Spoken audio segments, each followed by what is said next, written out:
मैदान पर जहां पर पिछले जो 4 टी20 मुकाबले खेले गए हैं उसमें देखेंगे तो 2 बार बैटिंग सेकंड करने वाली टीमें मैचेस जीती हैं। और उसमें सबसे बड़ी और इंटरेस्टिंग चीज जो देखने वाली है कि वहां की लोकल टाइम के हिसाब से तो यह मैच शाम को 3 बजे से यानी कि एक डे गेम के रूप में खेला जाएगा। लेकिन जो कंडीशंस उस टाइम पर होंगी, एक बार फिर से बारिश की संभावनाएं काफी अच्छी खासी हैं। कंडीशन अगर बारिश नहीं भी होती है तो क्लाउडी बनी रहेगी। और ऐसी कंडीशन में आंकड़े पिछले चाहे जो भी कहें, जो कि निश्चित रूप से बैटिंग सेकंड करने वाली टीम को फेवर करते हैं, आज भी कुछ ऐसी ही कंडीशन बनती दिखाई पड़ रही है कि जो भी टीम यहां पर टॉस जीतेगी पहले फील्डिंग करने का ही फैसला करेगी और उसके बाद पहली इनिंग की जो कंडीशन है उसका फायदा उठा करके उनके तेज गेंदबाज विकेटें निकालने की कोशिश करेंगे। जिसमें पिछले चारों मैच में आप देखेंगे भी ना तो तेज गेंदबाजों को ही ज्यादातर विकेटें मिली हैं 31, पहली इनिंग में 17 तो सेकंड इनिंग में 14। स्पिन गेंदबाजों को काफी नॉमिनल विकेटें मिली हैं केवल 11, पहली इनिंग के अंदर 6 और सेकंड इनिंग के अंदर 5। बाकी स्कोरिंग पैटर्न अगर आप देखें पिछले चारों मैचेस में ना तो ज्यादा बड़े स्कोर्स इस मैदान पर बनते हैं नहीं।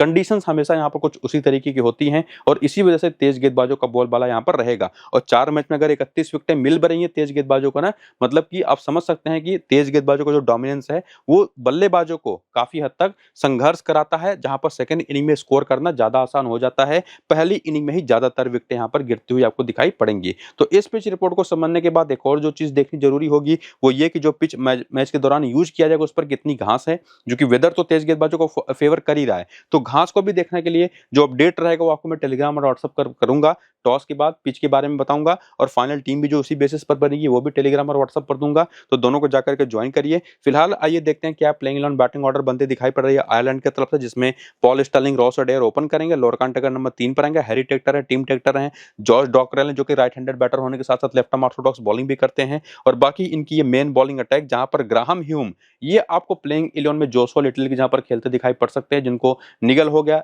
सीरीज के शुरुआत में ही और वो फिलहाल सीरीज से बाहर हो चुके हैं। बाकी बेंच पर भी इनके पास स्टीफन डोहेनी है, लियम मैकर्थी है, गेविन होए हैं और बाकी पावर प्ले और डेथ ओवर में कौन कौन बॉल कर सकता है अगर यही प्लेइंग 11 खेला तो उनका भी नाम वहां पर आप देख सकते हैं। बाकी करियर में टी20 के आंकड़े कैसे रहे हैं वो आपके सामने, जहां पर 150 मैचेस खेलने का अनुभव है। पॉल स्टर्लिंग को 26 का बैटिंग एवरेज है, लेकिन पहली इनिंग का बैटिंग एवरेज 35 है तो सेकंड इनिंग का केवल 22। और उसी तरह से बाकी बल्लेबाजों का भी पूरा करियर तो आप देख ही सकते हैं। बाकी बॉलर्स का भी, जिसमें मार्क अडेयर नाम के बॉलर हैं, 88 टी20 मैच में 127 विकेट ले चुके हैं और उसके अलावा 56 मैच में 56 विकेट ले चुके हैं बैरी मैकार्थी। वो सारे आंकड़े भी आप देख करके समझ सकते हैं कि क्या एक्सपीरियंस है। बाकी लियम मैकार्थी और गेविन होए ऐसे 2 खिलाड़ी हैं जिनको अभी इंटरनेशनल टी20 में डेब्यू करना बाकी है, लेकिन डोमेस्टिक टी20 में क्या परफॉर्मेंस रही है वो भी आप यहाँ पर देख सकते हैं और समझ सकते हैं। इसके बाद रीसेंट फॉर्म की तरफ चलें तो ये देखने के लिए कि कैसे फॉर्म में रीसेंट टाइम में रही है आयरिश टीम, और खास करके आयरलैंड का टीम का जो आखिरी सीरीज हुआ था ना वो वनडे सीरीज था इसी वेस्ट इंडीज की टीम के खिलाफ।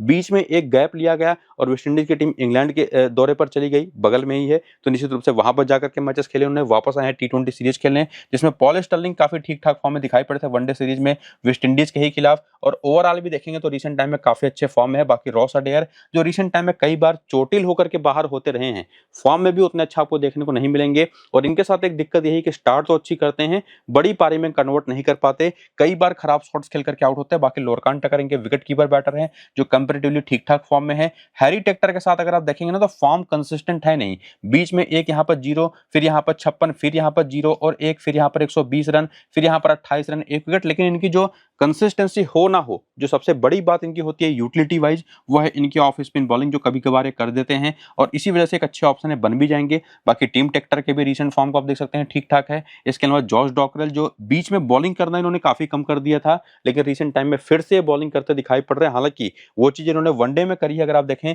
तो लास्ट के जो 3 मुकाबले खेले उसमें 5 विकेटें भी हैं, 23 और 1 रन की 2 पारियां भी हैं।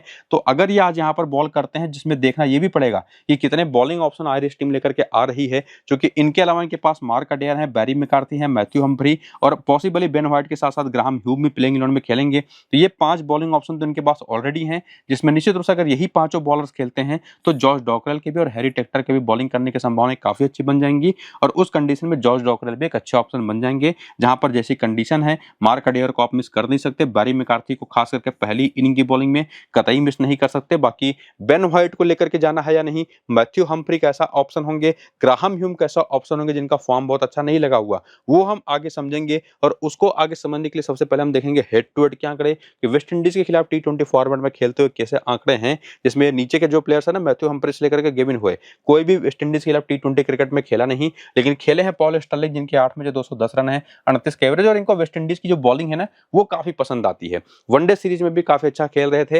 बाकी हैरी टेक्टर के आंकड़े दिखाई पड़ेंगे जो कि बहुत ही एवरेज हैं। जॉश डॉकल के 4 मैच में 7 रन है, 5 विकेटें हैं। मार्क अडेयर के 2 मैच में कोई विकेट नहीं है और इवन बैरी मैकार्थी के भी 4 मैच में केवल 1 विकेट है, जिसमें सेकंड इनिंग के दौरान 3 बार बॉलिंग करी है 3 मैचेस में, वहां पर तो विकेट ही नहीं है। और इसी वजह से मैं आपको कह भी रहा था कि पहली इनिंग की बॉलिंग के लिए ये ऑप्शन अच्छे हैं, लेकिन जब आकर के वेन्यू के भी नंबर्स देखते हैं ना तो यहां पर भी आपको पॉल स्टार्लिंग काफी हद तक डोमिनेट करते दिखाई पड़ते हैं। 7 टी20 मैच में 285 रन है, 57 का एवरेज है। लेकिन बाकी प्लेयर या तो खेले नहीं या तो खेले हैं तो हैरी टेक्टर की तरह एक ही मैच खेल करके बिना कोई रन बनाए आउट हुए हैं। जॉश डॉकल के यहाँ पर 5 बजे 50 रन है, 5 विकेट है। मार्क अडेयर के यहाँ पर 5 बजे 23 रन है, 14 विकेटें हैं। बैरी मैकार्थी का ऑलरेडी कह चुका कि पहली इनिंग की बॉलिंग में ही ट्राई करना है।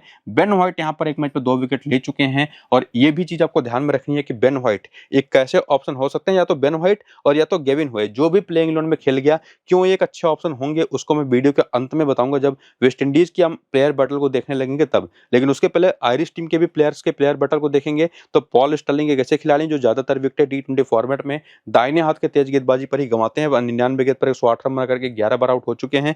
बाकी रॉस अडेयर ऑफ स्पिन पर एक बार फंसे हैं, 3 गेंद पर 1 रन बना करके। हैरी टेक्टर को भी ऑफ स्पिन पर दिक्कतें रही हैं, 129 गेंद पर 170 रन बना करके 11 बार।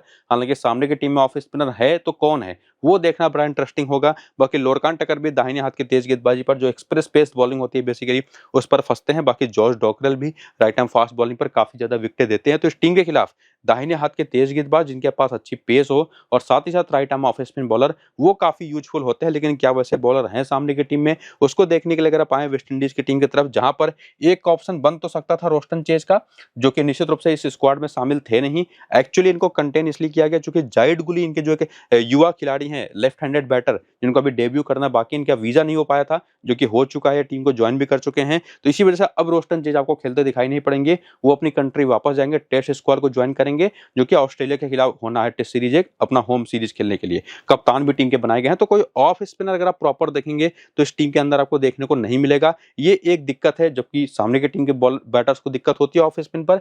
बाकी अगर आप देखें ना तो जॉनसन चार्ल्स है, एमिल लेविस है, कीसी कार्टे हैं, साई होप हैं, सरफेन रदरफोर्ड है, रोमन पावेल्स, रोवारी सफर्ड और बाकी की बॉलिंग अटैक, जिसमें पावर प्ले और डेथ ओवर के कौन से बॉलर होंगे उनके नाम तो आप देख ही पाएंगे। और उसके साथ साथ इनका टी20 करियर कैसा रहा है वो भी देख सकते हैं, जिसमें कीसी कार्टी टी20 डोमेस्टिक में 20 मैच में 425 रन बना चुके हैं, 28 का एवरेज है। अभी इसके पहले वनडे सीरीज खेल रहे थे। टी20 का इनका डेब्यू होगा पॉसिबली आज। बाकी जायड गुली को भी अभी डेब्यू करना बाकी इंटरनेशनल टी20 में, हालांकि डोमेस्टिक में 4 मैच में केवल 49 रन है। इसके बाद रिसेंट फॉर्म अगर आप देखें तो अभी ये टीम सीरीज खेल करके आई है इंग्लैंड के खिलाफ टी20 और वनडे की, और उसके पहले आयरलैंड के खिलाफ ही वनडे मैच ये लोग खेल रहे थे। और रिसेंट टाइम में जिस तरीके का आखिरी 9 मैचेस लगभग एक जगह पर ही रह करके यूके में ही रह करके टीम खेली है, उसमें जो परफॉर्मेंसेस निकल करके आई है बाकी प्लेयर्स की या फॉर्म कैसा उसको देखने अगर आप जाए ना तो कीसी कार्टी ही वो प्लेयर है जिनके बारे में आपको मैं वीडियो के शुरू में ही बता रहा था कि एक ऐसा प्लेयर जिसको टी20 में डेब्यू करना अभी बाकी है, वो कप्तान है, उस कप्तान का सबसे शानदार ऑप्शन बन सकता है। पिछले 5 मैच में उसकी 3 सेंचुरीज हैं,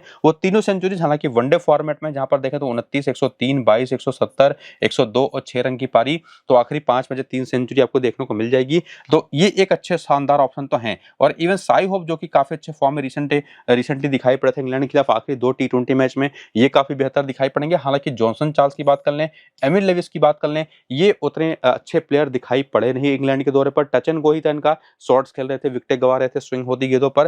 बाकी सरफेन रदरफोर्ड ने आखिरी मैच बॉलिंग भी करी थी और देखे तो जोस बटलर को आउट किया था उन्होंने, 1 रन बनाया था उसके अलावा, तो ये भी यूटिलिटी वाइज काफी अच्छे ऑप्शन बनेंगे। रोमन पावेल जिनका इंग्लैंड के खिलाफ आंकड़ा वैसे भी काफी अच्छा होता है और वहां पर इन्होंने करके दिखाया भी 79 नाबाद की शानदार पारी आखिरी मैच में। तो इन दोनों में से किसी एक को आप पिक कर सकते हैं, निश्चित तौर पर डिपेंड करेगा आप किसके साथ जाना चाहेंगे।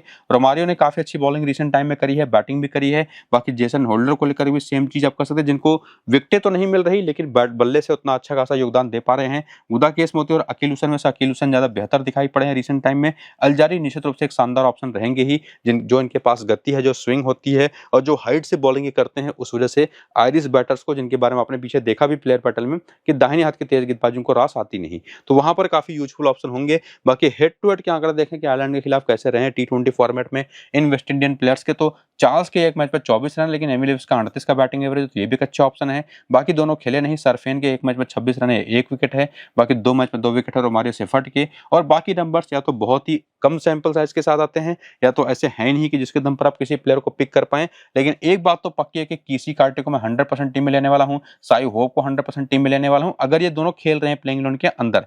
बाकी डिपेंड करेगा कि या तो आप एमिल लेविस को लेकर के चले जाइए, या सरफेन को, या तो रोमन पावेल को। मेरे हिसाब से सरफेन रदरफोर्ड ज़्यादा बेहतर यूटिलिटी वाइज ऑप्शन होंगे, तो मैं तो इनको ही ट्राई करना चाहूँगा। और उसके बाद रोमारियो सेफर्ड आपके पास एक ऑप्शन, आपके पास ऑप्शन है कल्जारी जोसेफ का भी है। बाकी अगर सेकंड इनिंग की बॉलिंग है तो अकील हुसैन को भी आप इंक्लूड कर सकते हैं। बाकी 5 से 6 प्लेयर तो आपको पक्के तौर पर दिखाई पड़ ही रहे हैं इस टीम की तरफ से, जिसको आप लेके जाना चाहेंगे। इस वेन्यू पर अगर आप आकर के देखें तो कोई भी वेस्ट इंडीज प्लेयर खेला नहीं कोई T20 मैच, तो उसकी तो बात हम करेंगे नहीं, चूंकि करने वाला कोई बात है भी नहीं। बाकी प्लेयर बैटल देखेंगे ना, तो लेग स्पिन ही आपको दिखाई पड़ेगी बार बार, जो इस टीम के बैटर्स को परेशान करती है, कोई भी खिलाड़ी हो। और इसी वजह से सामने की टीम में आपने देखा था गेविन होए और बेन व्हाइट जैसे 2 लेग स्पिनर्स हैं, जो भी खेलेगा वो काफी अच्छा और शानदार ऑप्शन बनेगा। और ये एक कमजोरी भी रही है स्पिन बॉलिंग, खास करके वेस्ट इंडियन बैटर्स की, जो कि आती है स्पिन बॉलिंग, उस पर शॉट खेले जाते हैं और आउट होकर के चले जाते हैं। तो इस वजह से दिखाई तो निश्चित रूप से काफी हद तक वेस्ट इंडीज की टीम सुपीरियर पड़ रही है। कप्तान है, बस कप्तान के 2 सबसे कॉमन ऑप्शन जो होंगे आज के इस मैच में, साई होप और मार्क अडियर होंगे। लेकिन इसी में कुछ डिफरेंशियल नाम जॉनसन चार्ल्स जैसा है, पॉल स्टर्लिंग जैसा है, सरफेन रदरफोर्ड भी जैसा है, जिनको आप ग्रैंड लीग में ट्राई कर सकते हैं। और फिलहाल के लिए ये स्मॉल लीग की टीम आज के इस मैच के लिए बना सकते हैं, जिसमें एकमात्र विकेट कीपर, 3 बैटर, 4 ऑलराउंडर और 3 बॉलर्स यहाँ पर होंगे। और बाकी फाइनल टीम जो मिलेगी पिच रिपोर्ट के साथ, वो आपको मैं टेलीग्राम और व्हाट्सएप पर देने ही वाला हूं। लिंक इन दोनों चैनलों का इसी वीडियो के डिस्क्रिप्शन में और कमेंट बॉक्स में पिन कमेंट में है, तो जाकर के लिंक्स को क्लिक करके ज्वाइन जरूर हो जाइए टेलीग्राम और व्हाट्सएप पर, जहां पर आपको हर मैच की फाइनल टीमें तो मिलती ही हैं। और वीडियो शुरू से अंत तक पूरा देखिए, जहां पर आपको नॉलेज मिलती है कि कैसे टीम बनाई जाए, चाहे वो स्मॉल लीग की हो चाहे ग्रैंड लीग की हो। तो पूरा वीडियो जरूर देखिएगा। फिलहाल वीडियो को यहाँ पर करेंगे खत्म, चलते हैं, नमस्कार।